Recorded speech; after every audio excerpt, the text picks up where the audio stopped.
Hey friends, welcome to last minute tuitions. मेरा नाम सुमेर है। आज हम देखेंगे आईपी, जिसका फुल फॉर्म होता है इमेज प्रोसेसिंग। क्या होता है आईपी यार?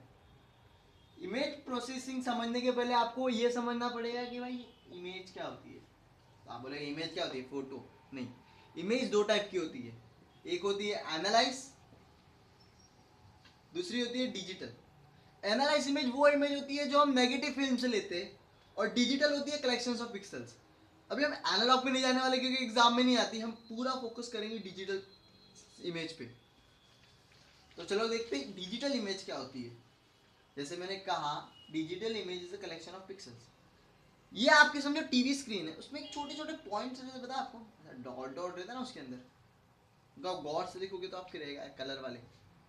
उन डॉट्स को हम कहते हैं पिक्सल्स। क्या कहते हैं? पिक्सल्स। तो ये सब कलेक्शंस ऑफ पिक्सल मिला के इमेज बनती है, जिसको हम कहते हैं इमेज। तो डिजिटल इमेज क्या है? Collections of pixels. Digital image क्या है? Digital image is a collections of pixel. तो ये पिक्सल्स क्या होते हैं भाई? कह तो दिया पिक्सल्स। पिक्सल में एक छोटा सा बॉक्स होता है आपकी स्क्रीन पे, जिसके अंदर तीन कलर होते हैं, रेड, ग्रीन और ब्लू। अब ये तीनों के कॉम्बिनेशन मिलियंस ऑफ कलर बनाता है। बस लाखों करोड़ों कलर इसके कॉम्बिनेशन से बनते हैं, पिक्सल्स की कॉम्बिनेशन, स्क्रीन रेड ग्रीन और ब्लू कॉम्बिनेशन से। तो जो भी आप अपने टीवी पे देख रहे हो ना, ये छोटे छोटे पॉइंट उस पूरी स्क्रीन को बना रहे हैं, और उस एक पॉइंट के अंदर तीन कलर है, रेड ग्रीन और ब्लू, जो करोड़ों कलर बना सकती है इन तीन के कॉम्बिनेशन से। तो ये कॉन्सेप्ट हो गया कि इमेज क्या है। इमेज क्या है? Collection of pixels. और पिक्सल्स क्या है? Smallest controllable element in the TV screen और इन एन इमेज। उसमें तीन कलर होते हैं, रेड ग्रीन और ब्लू, जिससे मिलियंस ऑफ कॉम्बिनेशन से करोड़ों कलर बना सकते हैं। इमेज प्रोसेसिंग क्या होती है? What is IP? मैं इसको एप्लीकेशन इसका रियल लाइफ में बताऊंगा, तब आपको बहुत अच्छा समझेगा। आपने अपनी इमेज ली, तो पहले आप सब सिंपल कैमरा से लोगे तो क्या सड़ी हुई इमेज आती, काले आते, ऐसे आते, दाढ़ी दिख रही है। लेकिन फिर लोग क्या करते? अरे यू कैम से लेते ना, मैं हीरो आएगा तेरा भाई, रेट्रिका से लेते ना, हीरो आएंगे। समझ रहे हो क्या? तो वो सब क्या है? वो आपकी इमेज को इम्प्रूव करते। वो होती है एक्चुअल इमेज ही है, वो सिंपल कैमरा ही होता है, लेकिन उसको इम्प्रूव करके उसको प्रोसेस करके आपको देते। तो उसको कहते हैं इमेज प्रोसेसिंग। वो कैसे वर्क करता है मैं ये बताता हूँ। सबसे पहले अगर यू कैम रेट्रिका क्या कर रहा है? सबसे पहले आपका एक इमेज कैप्चर करेगा, फिर उसको प्रोसेस करेगा, फिर उसको डिस्प्ले करेगा। तो सीधा जो आपको अपनी अच्छी वाली इमेज दिख रही है ना, उसके तीन प्रोसेस है। सबसे पहले वो कैप्चर कर रहा है आपके कैमरा की तरह, उसको अंदर प्रोसेस कर रहा है और डिस्प्ले कर रहा है, और ये इतना स्पीड में होता है कि अपने को पता ही नहीं चलता।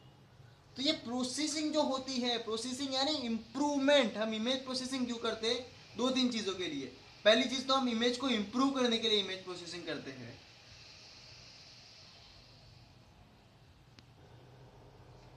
तो डिस्प्ले अभी प्रोसेस क्या होता है, इसके अंदर क्या क्या ऑपरेशंस हो रहे हैं? इसके अंदर क्या होगा? सबसे पहले तो आपकी इमेज इंप्रूवमेंट होगी। अगर आपका ब्लर इमेज है तो उसको शार्प करके आपको एक क्लियर इमेज दिलाएगा। अगर आपका इमेज आपको समझो ब्लैक एंड वाइट में चाहिए तो उसको ब्लैक एंड वाइट में करेगा। अगर आपको इमेज बोले तो इमेज में से पर्टिकुलर पार्ट चाहिए तो उसको पर्टिकुलर पार्ट, अपने इंटरेस्ट का पार्ट निकालेगा कि हाँ मुझे यही चाहिए, बाकी सब चीज़ों को ब्लर कर दो। समझे? कोई कोई है ना कैमरा से होते जो सिर्फ आप पे फोकस करते, बाकी पीछे की चीज़ें ब्लर कर देते। तो ये सब क्या है? ये इमेज प्रोसेसिंग के हेल्प से ही हो रहा है सारी चीज़ें। रेट्रिका ले लो, फोटोशॉप ले लो, जो भी हम कर रहे हैं वो इमेज प्रोसेसिंग हो रहा है। कोई भी चीज़ अगर आप इमेज को, एक इमेज को दूसरे फॉर्म में कन्वर्ट करते हो, अगर जीपीजी को बिटमैप में भी कन्वर्ट कर रहे हो, तो वो भी एक इमेज प्रोसेसिंग है। जैसे मैं आपको जो अपने नोट्स भेजता हूँ तो मैं कैमरा से उसको पीडीएफ कन्वर्ट करता हूँ, तो वो भी इमेज प्रोसेसिंग है। तो सबसे बेस्ट एग्जांपल अगर मैं आपको इमेज प्रोसेसिंग का दूँ, तो जो आज की लेटेस्ट टेक्नोलॉजी है वहाँ यूज़ हो रहा है। का फिंगरप्रिंट।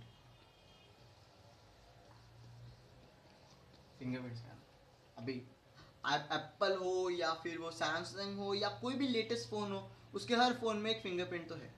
तो आपने कभी सोचा कि फिंगरप्रिंट्स वर्क कैसे करता है? वो इमेज प्रोसेसिंग से वर्क करता है। सबसे पहले आपकी जो भी फिंगरप्रिंट्स है, उसकी एक इमेज अपने डेटाबेस में स्टोर कर लेता है। वो जो आपका डेटाबेस है उसमें स्टोर करता है। तो अब जब भी जो बंदा अपना जो थंब स्कैन कराएगा तो ये जो इमेज है डेटाबेस कंपेयर करेगा, मैच करेगा कि हाँ मैच हो रहा है क्या। अगर 90% से ज़्यादा ये इमेज और ये इमेज मैच हुई तो ही आपको एक्सेस मिलेगी। तो क्या इमेज प्रोसेसिंग है, इसको पहले प्रोसेस करेगा, इसको पूरे और इन दोनों को स्कैन करेगा, इन दोनों को मैच करेगा। ये कंपेयर कौन कर रहा है, इमेज प्रोसेसिंग की वजह से हो रहा है, समझ रहे हो। और अगर एक रॉन्ग बंदा अपना स्कैन करता तो ये इमेज मैच नहीं करती और उसको एक्सेस नहीं मिलता, एक्सेस इज नॉट ग्रांटेड। तो ये सबसे बेस्ट एग्जांपल है इमेज प्रोसेसिंग का, बेस्ट एप्लीकेशन कह सकता हूँ। ये बहुत जगह यूज होता है, वैसे डिजिटल सिग्नल में, आप डिजिटल सिग्नेचर में यूज होता है, बायोमेट्रिक्स में यूज होता है, लेकिन ये one of the best example था मेरे ख्याल से। तो अब हम दूसरे टॉपिक पे टच करने वाले कि सैम्पलिंग और क्वांटाइजेशन क्या होता है। What is sampling and quantization.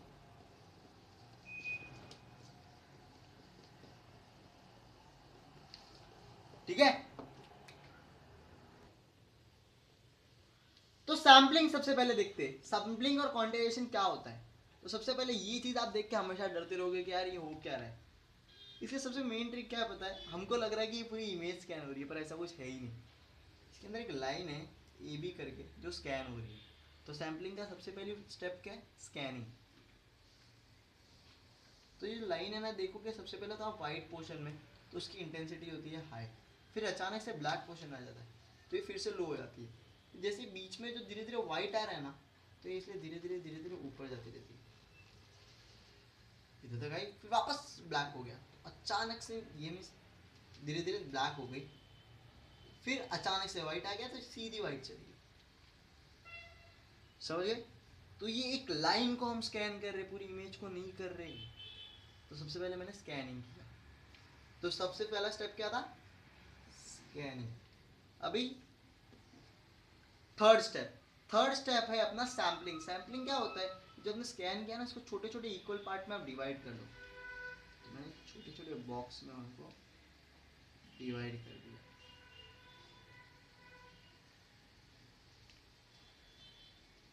मैंने छोटे छोटे उसको इक्वल पार्ट्स में मैंने उनको डिवाइड करा।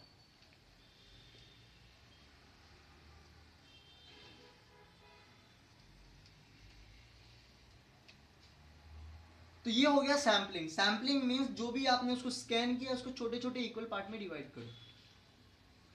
अब हम अप्लाई करेंगे क्वांटाइजेशन। क्वांटाइजेशन के लिए ना एक स्केल हम यूज करते हैं, जिसमें क्या होता है, एक ब्लैक होता है, लाइट ब्लैक होता है, ग्रे होता है, लाइट ग्रे होता है, व्हाइट होता है। ऐसे तो 7 होते हैं लेकिन मैं 5 में ही बता रहा हूँ, ठीक है। इसके हिसाब से हम उनकी वैल्यूज जो अंदर की उसको हम क्या करते हैं, राउंड ऑफ करते हैं। अब राउंड ऑफ क्या होता है ये आपको पहले से पता होगा, नहीं हो पता तो मैं बताता हूँ। समझो 3.3 है, तो उसको मैं राउंड ऑफ वैल्यू क्या लिखता हूँ, 3। एग्जाम में बोलते ना 7.5 मिले, 7.7, 7.5 या 7.5 मिले, 7.6 मिले, तो हम सीधा 8 लिखते हैं। इंजीनियरिंग में ऐसा कुछ नहीं होता है, इंजीनियरिंग में 7.6 पॉइंट हो तो 7.6 ही होता है, और 5.3 तो 5.3 होता है, लेकिन बाकी जगह ऐसा नहीं होता, ठीक है। तो राउंड ऑफ वैल्यू यानी 3.3 तो 3 और 7.6 यानी 8। उसी तरह से यानी 5 के नीचे तो उसकी नीचे की वैल्यू आ गई, हाई है तो अपर लो करेंगे, ठीक है। उसी तरह से ब्लैक है तो हम क्या करेंगे, एक पॉइंट लेंगे। अगर लाइट ग्रे ब्लैक है तो ये लेंगे, ग्रे है तो ये लेंगे, उसी तरह से व्हाइट है तो ये। यानी मैं सारी चीजें नहीं ले रहा हूँ, एक बॉक्स में जितनी भी आ रही है उसकी एक एक वैल्यू ले रहा हूँ। समझो ब्लैक में 3 है तो तीनों का एक मैं राउंड ऑफ वैल्यू ले लूंगा, हाँ भाई तो ब्लैक है। इसको कहते हैं क्वांटाइजेशन। अभी सैम्पलिंग और क्वांटाइजेशन है क्या, हम ये सब कर तो रहे लेकिन क्यों कर रहे हैं। ये एक टेक्निक है जो कंटिन्यूस को डिस्क्रीट में या फिर डिजिटल में कन्वर्ट करता है। और हम डिजिटल में क्यों कन्वर्ट कर रहे हैं भाई, देखो भाई, अगर आप इसको स्टोर करने जाओगे अपने डेटाबेस में तो आपको इधर कुछ 200 या 300 पॉइंट छोटे छोटे लेने पड़ेंगे स्टोर करने के लिए। लेकिन अगर आप इसको स्टोर करोगे अपने डेटाबेस में तो इस less than 15 points, if I can count also it is less than 15 points. तो ये ज़्यादा किफ़ायती है ना भाई इससे, इसीलिए हम उसको सैम्पलिंग और क्वांटाइजेशन करके उनको डिस्क्रीट या डिजिटल में कन्वर्ट करते हैं। तो ये पूरा कॉन्सेप्ट था सैम्पलिंग और क्वांटाइजेशन का। Thank you so much video देखने के लिए। आगे सम्स आने वाले हैं बिटमैप स्लाइसिंग पे, हिस्टोग्राम पे, डिजिटल फोरियर ट्रांसफॉर्म पे, डिजिटल ट्रांसफॉर्मेशन पे, और बहुत सारे सम्स आने वाले। तो प्लीज लाइक करें, सब्सक्राइब करें, शेयर करिए वीडियो उन बंदों को जो लास्ट मिनट पे पढ़ते। Thank you once more last minute tuition को सपोर्ट करने के लिए और 1K सब्सक्राइबर्स के लिए। यो पीस।